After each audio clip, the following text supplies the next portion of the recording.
Supreme court ने high court का फैसला बदल दिया है। यूपी मदरसा एक्ट को लेकर सुप्रीम कोर्ट की मान्यता। सुप्रीम कोर्ट ने हाई कोर्ट का फैसला खारिज कर दिया। मदरसा बोर्ड एक्ट 2004 संवैधानिक घोषित हुआ। यूपी मदरसा एक्ट संविधान का उल्लंघन नहीं है। सुप्रीम कोर्ट ने यूपी मदरसा एक्ट को सही माना है। सरकार शिक्षा को नियमित करने के लिए कानून बना सकती है। यूपी हाई कोर्ट का फैसला गलत। सुप्रीम कोर्ट ने हाई कोर्ट का फैसला खारिज किया। सरकार शिक्षा को नियमित करने के लिए कानून बना सकती है। सिलेबस के साथ छात्रों का स्वास्थ्य भी अहम है। यह बड़ी खबर है इस वक्त की।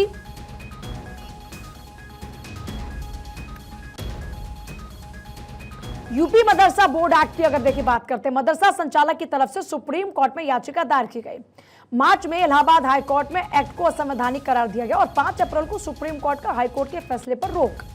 मदरसों में पढ़ने वाले 17 लाख छात्रों के भविष्य का यह फैसला दरअसल रहा।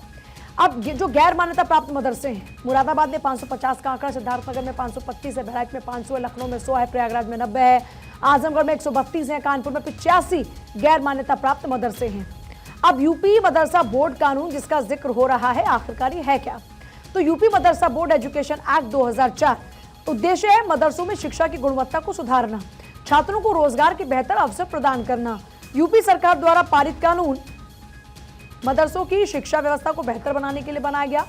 मानक पूरा करने पर बोर्ड से मान्यता मिलती है। कानून का विरोध भी होता रहा। राज्य में 15,613 मान्यता प्राप्त मदरसे हैं। इस पूरे मामले को लेकर पॉलिटिकल रिएक्शन भी आए। बीजेपी नेता गिरिराज सिंह ने इस पूरे मामले को लेकर पहले क्या कुछ कहा, वो सुनिए एक बार। ये संविधान में शिक्षा राज्य का विषय है और राज्य के मुख्यमंत्री योगी जी ने अच्छा फैसला लिया, एक्ट बनाया मदरसा एक्ट, कि मदरसा एक्ट में सुधार है, पढ़ाई की जरूरत है। वहां के बच्चे भी पढ़ लिख करके डॉक्टर, इंजीनियर, जज बने।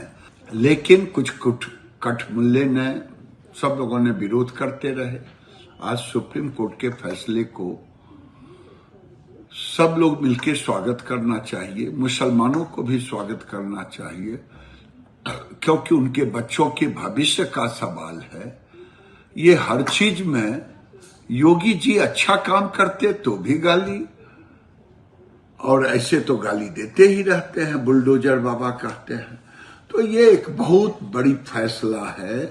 देश के बड़ी आबादी वाला राज्य उत्तर प्रदेश में, जहां 20% की आबादी है मुसलमानों का, वहां के बच्चों के लिए, भविष्य के लिए बड़ा फैसला है, उनके हित का फैसला है। और वहीं खालिद रशीद फिरंगी महली मुस्लिम धर्मगुरु ने इसके बाद क्या कुछ कहा, सुनिए।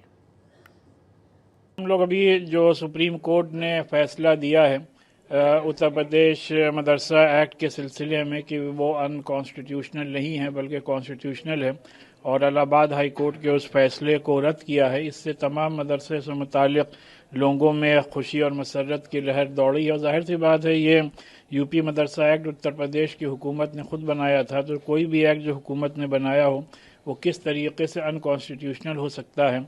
और फिर इस यहाँ यूपी में हज़ारों बच्चे और हज़ारों टीचर्स और स्टाफ इन मदरसों से मुताल्लिक़, और हम लोग बारहा ये बात कह चुके हैं कि हम लोग यहाँ मदरसों में इस्लामिक एजुकेशन के साथ साथ मॉडर्न एजुकेशन की भी तालीम दी जा रही है। बहरहाल ये एक बहुत खुशी और मसरत का मकाम है कि हम लोग अपने पूरी आज़ादी के साथ, पूरी कानूनी आज़ादी के साथ अपने इन मदरसों को रन करते रहेंगे। गलत बाबर कराया गया, इसीलिए तो नतीजा क्या हुआ, आप देखिए नतीजा क्या हुआ कि माननीय सुप्रीम कोर्ट ने बिल्कुल जो है निरस्त कर दिया हाई कोर्ट के फैसले को। अगर कमी नहीं थी तो निरस्त क्यों कर दिया? आप टीचर हैं, आप क्या करें? हम सब कुछ पढ़ाते हैं। आप देखिए, एक शिक्षण संस्थान होता है जहाँ पे 2-3 भाषाओं की ज़ुबान दी जाती है, और हिंदुस्तान जो है बिल्कुल सारी ना जाने कितनी ज़ुबानों का जो है मरकज़ और महवर है ना। बहुत सारी ज़ुबानें यहाँ बोली जाती हैं, लेकिन जो मुख्य जो है ज़ुबानें हैं वो सब हम पढ़ा रहे हैं। हम अरबी पढ़ा रहे हैं, हम फ़ारसी पढ़ा रहे हैं, हम इंग्लिश पढ़ा रहे हैं, हिंदी पढ़ा रहे हैं, उर्दू पढ़ा रहे हैं। 5 ज़ुबानें हमारे यहाँ पढ़ाई जाती हैं। हम मैथ पढ़ाते हैं, साइंस पढ़ाते हैं, ज्योग्राफिया पढ़ाते हैं, कंप्यूटर पढ़ाते हैं, सब तो पढ़ा रहे हैं हम। लेकिन लोग आ करके हमारे यहाँ देखते नहीं हैं। मदरसों की छवि बाहर से ख़राब की जाती है।